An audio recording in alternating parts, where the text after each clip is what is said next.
जय श्री कृष्णा। आइए सुनते हैं जया एकादशी व्रत कथा, पूजन विधि, महत्व एवं इस दिन क्या करें क्या ना करें। भगवान विष्णु का प्रिय व्रत एकादशी प्रत्येक माह में 2 बार आता है। एक कृष्ण पक्ष और दूसरा शुक्ल पक्ष में। एक वर्ष में 24 एकादशी आती है और जिस वर्ष अधिक मास हो उस वर्ष इनकी संख्या 26 हो जाती है।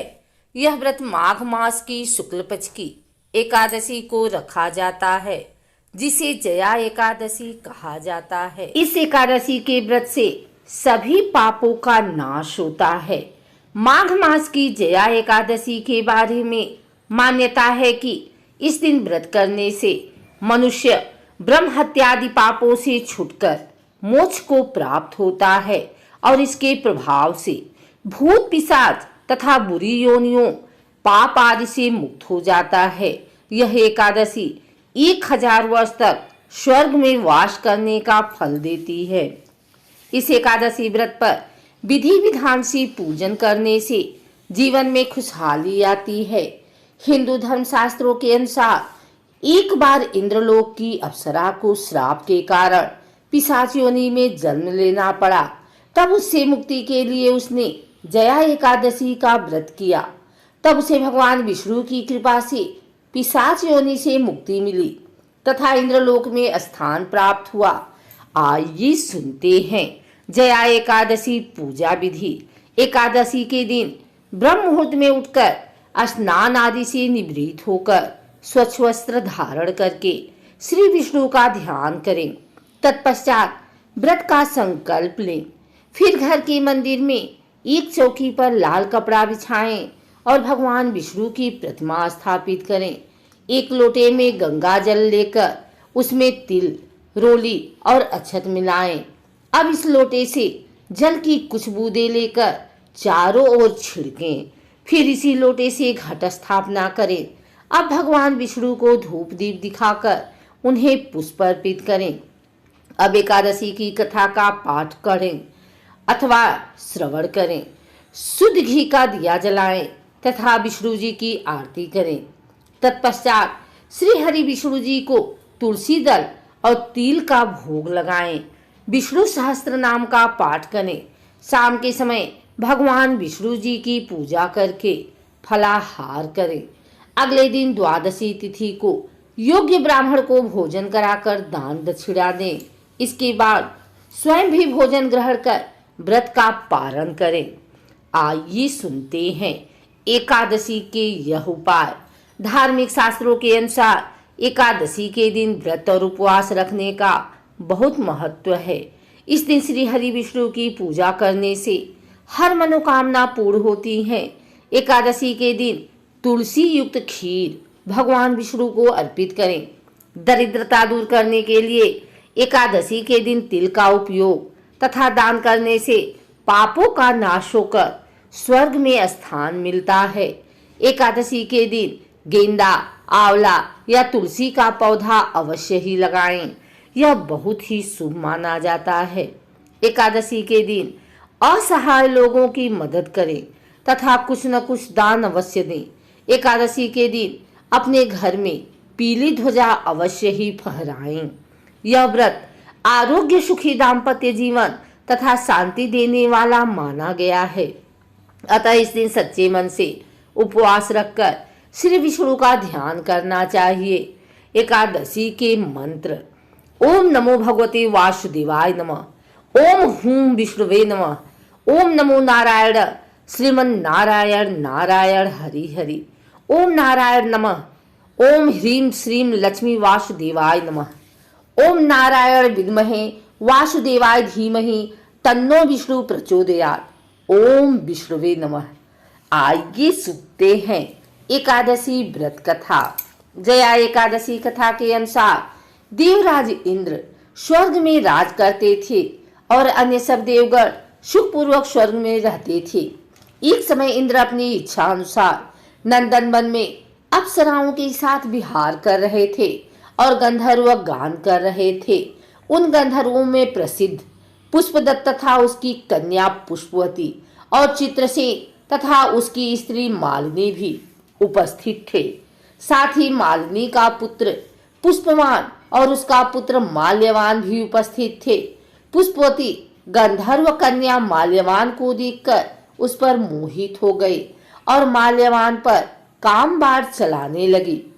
उसने अपने रूप लावण्य और हाव भाव से माल्यवान को वश में कर लिया।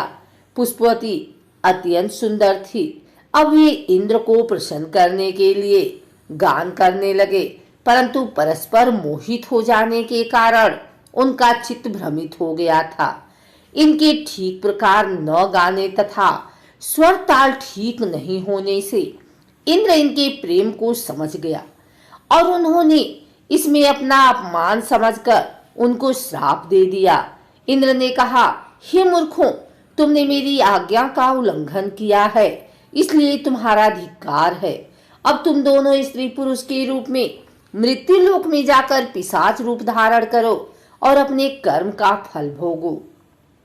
इंद्र का ऐसा श्राप सुनकर वे अत्यंत दुखी हुए और हिमालय पर्वत पर दुखपूर्वक अपना जीवन व्यतीत करने लगे। उन्हें गंध, रस तथा स्पर्श आदि का कुछ भी ज्ञान नहीं था। वहां उनको महान दुख मिल रहे थे। उन्हें एक क्षण के लिए भी निद्रा नहीं आती थी। उस जगह अत्यंत शीत था, इससे उनके रोंगटे खड़े रहते और मारे शीत के दांत बजते रहते। एक दिन पिशाच ने अपनी स्त्री से कहा कि पिछले जन्म में हमने ऐसे कौन से पाप किए थे जिससे हमको यह दुखदायी पिशाच योनि प्राप्त हुई। इस पिशाच योनि से तो नरक के दुख सहना ही उत्तम है, अतः हमें अब किसी प्रकार का पाप नहीं करना चाहिए। इस प्रकार विचार करते हुए वे अपने दिन व्यतीत कर रहे थे। दैवयोग से तभी माघ मास में शुक्ल पक्ष की जया नामक एकादशी आई। उस दिन उन्होंने कुछ भी भोजन नहीं किया और न कोई पाप कर्म ही किया, केवल फल फूल खाकर ही दिन व्यतीत किया और सायंकाल के समय महान दुख से पीपल के वृक्ष के नीचे बैठ गए। उस समय सूर्य भगवान अस्त हो रहे थे। उस रात को अत्यंत ठंड थी, इस कारण वे दोनों शीत के मारे अति दुखित होकर मृतक के समान आपस में चिपटे हुए पड़े रहे। उस रात्रि को उनको निद्रा भी नहीं आई। जया एकादशी के उपवास और रात्रि के जागरण से दूसरे दिन प्रभात होते ही उनकी पिशाच योनि छूट गई। अत्यंत सुंदर गंधर्व और अप्सरा की देह धारण कर सुंदर वस्त्राभूषणों से अलंकृत होकर उन्होंने स्वर्ग लोक को प्रस्थान किया। उस समय आकाश में देवता उनकी स्तुति करते हुए पुष्प वर्षा करने लगे। स्वर्ग लोक में जाकर इन दोनों ने देवराज इंद्र को प्रणाम किया। इंद्र इनको पहले रूप में देखकर अत्यंत आश्चर्यचकित हुए और पूछने लगे कि तुमने अपनी पिशाच योनि से किस तरह छुटकारा पाया, सो अब हमें बतलाओ। माल्यवान बोले कि हे देवेंद्र, भगवान विष्णु की कृपा और जया एकादशी के व्रत के प्रभाव से ही हमारी पिशाच देह छूटी है। तब इंद्र बोले कि हे माल्यवान, भगवान की कृपा और एकादशी का व्रत करने से न केवल तुम्हारी पिशाच योनि छूट गई, वरन हम लोगों के भी बंदनीय हो गए, क्योंकि विष्णु और शिव के भक्त हम लोगों के बंदनीय हैं।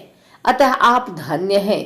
अब आप पुष्पवती के साथ जाकर विहार करो। अतः इस जया एकादशी के व्रत से बुरी योनि छूट जाती है। जिस मनुष्य ने इस एकादशी का व्रत किया है, उसने मानो सब यज्ञ, जप, दान आदि कर लिए। जो मनुष्य जया एकादशी का व्रत करते हैं, वे अवश्य ही 1000 वर्ष तक स्वर्ग में वास करते हैं। एकादशी व्रत का संकल्प 10वीं तिथि को सायंकाल के पश्चात लेना चाहिए। एकादशी व्रत से एक दिन पूर्व ही तुलसी के पत्ता तोड़कर रख लेना उचित माना गया है, क्योंकि एकादशी के दिन तुलसी के पत्ते तोड़ने से दोष लगता है। एकादशी के प्रातः काल स्नान आदि से निवृत्त होकर व्रत एवं श्री विष्णु पूजा का संकल्प लेकर विधि पूर्वक पूजन करना चाहिए। भगवान विष्णु की पूजा में पंचामृत एवं तुलसी के पत्तों का उपयोग अवश्य करना चाहिए। हिंदू पंचांग के अनुसार प्रतिवर्ष माघ महीने के शुक्ल पक्ष में जया एकादशी आती है, अतः इस दिन उपवास रखकर धूप दीप नैवेद्य आदि से श्रीहरि का पूजन करने का नियम है। इस दिन तिल का दान करना अच्छा माना जाता है, अतः अपने सामर्थ्य अनुसार तिल का दान अवश्य करें।